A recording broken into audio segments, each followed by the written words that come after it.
Hello বন্ধুরা, তোমরা সবাই কেমন আছো? আশা করি ভালো আছি। আমিও ভালো আছি। আজকে তোমাদের সাথে একটি নতুন রেসিপি আমি শেয়ার করব। তাহলে দেখতে থাকো রান্নাটি। এই যে আমি পটলগুলি নিয়ে নিয়েছি। তারপরে পটলগুলিকে ভালো করে ধুয়ে সুন্দরভাবে কেটে নিয়ে নিয়েছি।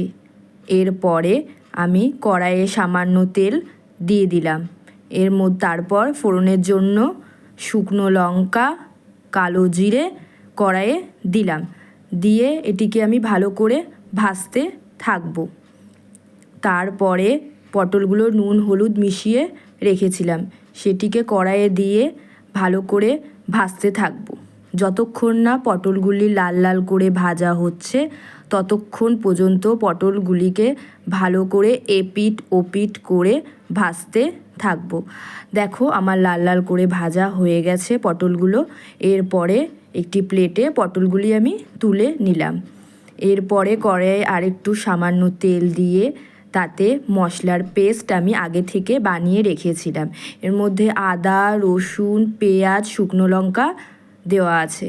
দিয়ে ভালো করে আবারও নাড়িয়ে চাড়িয়ে নেব।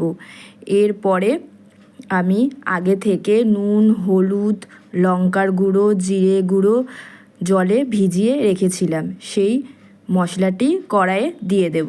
দিয়ে ভালো করে নাড়িয়ে চাড়িয়ে নেব। মশলাটি যত ভালো করে কষানো হবে রান্নার স্বাদ ততটাই সুন্দর হবে।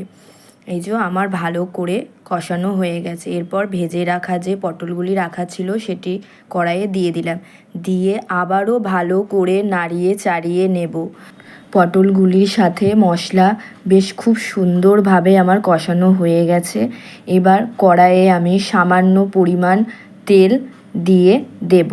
দিয়ে ভালো করে নাড়িয়ে কিছুক্ষণের জন্য ঢাকা দিয়ে রেখে দেব, যাতে পটলগুলো একটু ভালো করে সেদ্ধ হয়ে যায়।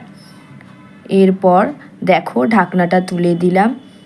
পটলগুলো কি সুন্দর সেদ্ধ হয়েছে আর খুব সুন্দর একটা কালার বেরিয়েছে। তোমরা এই রেসিপিটি একবার ট্রাই করে দেখতে পারো। এই রেসিপিটির নাম হচ্ছে পটলের তেল ঝাল। আমি এই রেসিপিটি ভাতের সাথে পরিবেশন করেছিলাম।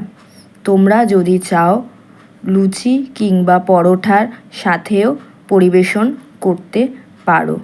তাহলে বন্ধুরা, যদি তোমাদের এই রেসিপিটি ভালো লেগে থাকে প্লিজ একটা লাইক করে দিও। আর অতি অবশ্যই কমেন্টে জানিও যে রেসিপিটি তোমাদের কেমন লাগলো। আর সাবস্ক্রাইব করে দিও। বাই।